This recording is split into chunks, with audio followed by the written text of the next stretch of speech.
Breaking అంతోంది. బీజేపీలో సందడి వాతావరణం నెలకొంది. దీనికి కారణం బీజేపీ జాతీయ అధ్యక్ష ఎన్నికే. నేడు బీజేపీ జాతీయ అధ్యక్షుడి ఎన్నికకు నామినేషన్లు స్వీకరిస్తారు. వర్కింగ్ ప్రెసిడెంట్ గా ఉన్న నితిన్ నబీన్ కే బీజేపీ పట్టం కట్టబోతున్నట్లు జోరుగా చర్చ సాగుతోంది. అలాగే నామినేషన్ కార్యక్రమానికి అన్ని రాష్ట్రాలకు చెందిన పార్టీ అధ్యక్షులు, కీలక నాయకులు, కేంద్ర మంత్రులు ఢిల్లీకి క్యూ కట్టారు. ఏపీ, తెలంగాణ బీజేపీ చీఫ్లు మాధవ్, రామచంద్రరావులు సైతం ఢిల్లీ చేరుకున్నారు. బీజేపీ జాతీయ అధ్యక్షుడి ప్రకటన లాంఛనంగా చెబుతున్నారు. నితిన్ నబీన్ తో పాటు ఇంకెవరైనా నామినేషన్ వేస్తే ఓటింగ్ చేపడతారు, లేదంటే ఏకగ్రీవ ఎన్నిక ప్రకటన ఉంటుంది. ఈసారి యువ శకానికి పెద్దపీట వస్తోంది. బీజేపీ మరో తరాన్ని సిద్ధం చేస్తోంది. అందుకే కీలక పదవుల్లో యువతరానికి అవకాశం ఇస్తోంది.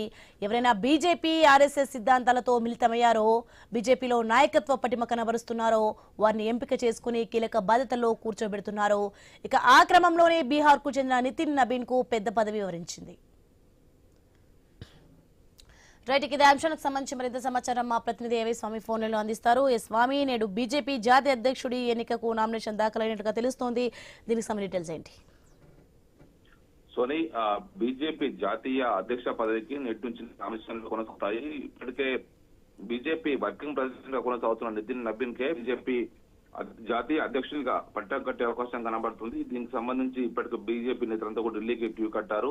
ఇప్పుడు తెలంగాణ, ఆంధ్రప్రదేశ్ తో పాటు దేశవ్యాప్తంగా ఉన్నటువంటి వివిధ రాష్ట్రాల బీజేపీ చీఫ్లంతా కూడా ఢిల్లీకి వెళ్తున్నారు. అది సాధారణంగా బీజేపీలో జాతీయ అధ్యక్ష పదవికి వెళ్లే ముందు గతంలో ఇప్పుడున్న జేపీ నడ్డాను కూడా ముందు వర్కింగ్ ప్రెసిడెంట్ గా ప్రకటించి ఆ తర్వాత రెగ్యులర్ గా అధ్యక్షునిగా కొనసాగించారు. ఆయన ఆధ్వర్యంలో పలు కీలకమైనటువంటి ఎన్నికల విజయాలు సాధించారు. మూడోసారి బీజేపీ జాతీయ స్థాయిలో అధికారంలోకి వచ్చింది. ఇప్పుడు బీహార్ చెందినటువంటి నితిన్ నబీన్ కి ఈ అవకాశం కల్పించారు. వచ్చే కొత్త తరాన్ని ముందే సిద్ధం చేసుకున్నటువంటి భారతీయ జనతా పార్టీ అందులో భాగంగానే బీహార్ చెందినటువంటి నబీన్ కి ముందు పార్టీ వర్కింగ్ ప్రెసిడెంట్ కి అవకాశం కల్పించడం నుంచి రెగ్యులర్ గా అధ్యక్షునిగా అవకాశం కల్పిస్తారు. ఈ దేశంలో అత్యంత పెద్ద రాజకీయ పార్టీగా గుర్తింపు పొందినటువంటి భారతీయ జనతా పార్టీకి జాతీయ అధ్యక్ష పదవి నిర్వహించడం అంటే ఒక సవాల్తో కూడుకున్నటువంటి విషయం. ఇప్పటికే దేశంలో అనేక రాష్ట్రాల్లో జనతా పార్టీ అధికారంలో కొనసాగుతుంది. రానున్న రోజుల్లో పార్టీని మరింత విజయవంతంగా ముందుకు తీసుకెళ్లడం కోసం బలమైన నాయకత్వం అవసరం అని చెప్పేసి దేశవ్యాప్తంగా అత్యంత వివిధ రంగాల్లో పనిచేసినటువంటి భారతీయ జనతా పార్టీ నాయకత్వాన్ని గుర్తించి నూతన నాయకత్వానికి అవకాశం కల్పిస్తున్నారు. దేశంలో ఒకవైపు కుటుంబ రాజకీయాలను వ్యతిరేకించేటువంటి భారతీయ జనతా పార్టీ కష్టపడి పనిచేస్తే కింద నుంచి పైకి వచ్చే వారికి ఎవరికైనా సరే అవకాశాలు వస్తాయని చెప్పేసి పదే పదే చెప్తూ ఉంటారు. ఇప్పుడు అలాంటి నాయకత్వం వైపు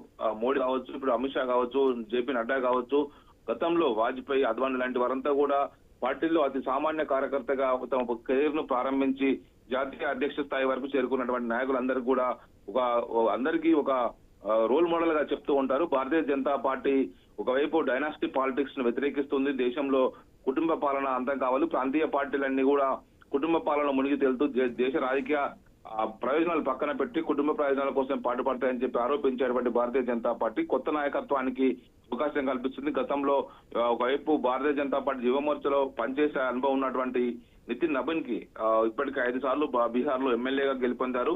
ఆయనకు ఈ అవకాశం కల్పిస్తున్నారు. ఇప్పుడు ఆయన భారతీయ జనతా పార్టీ జాతీయ అధ్యక్షుడు కావడం లాంఛనమే. ఆయనకు ఆయన కాకుండా ఇంకెవరైనా నామినేషన్ వేస్తే ఓటు వేసే అవకాశం కల్పిస్తారు. దీనికి సంబంధించి మొత్తానికైతే ఆయన జాతీయ అధ్యక్షుడు కావడం ఇక లాంఛనమని చెప్తూ ఉన్నారు. Soni, right, thanks for the information Swamy.